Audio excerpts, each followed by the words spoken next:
Bueno, la plantilla está bien, está motivada. Gracias a Dios vamos a jugar a Riazor, un campo que tiene que ser y tiene que valer de motivación para los jugadores. Es un campo con mucha historia, un club con muchísima historia, con lo cual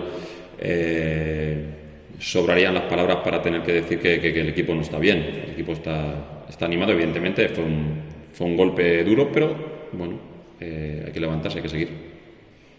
Pues me imagino un Depor con mucha intensidad los primeros minutos.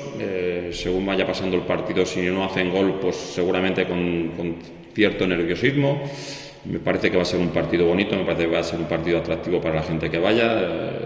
Creo que ellos pelean ahora por un objetivo muy claro y seguramente pues desde el inicio van a salir con una intensidad alta. Algo que esperamos y algo para lo que estamos preparados.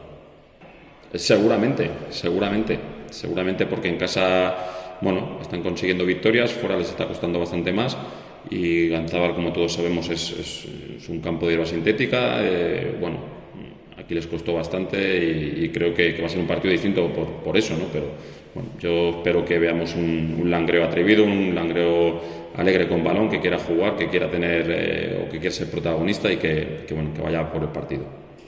Bueno, la sensación que tengo es que la motivación los jugadores no la han bajado. Seguramente el hecho de ir a Riazor y querer estar en el 11 hace que la semana ha sido una semana de entrenamiento con una intensidad muy alta, por encima de lo que podíamos esperar al haber finalizado el último partido y no haber conseguido el objetivo.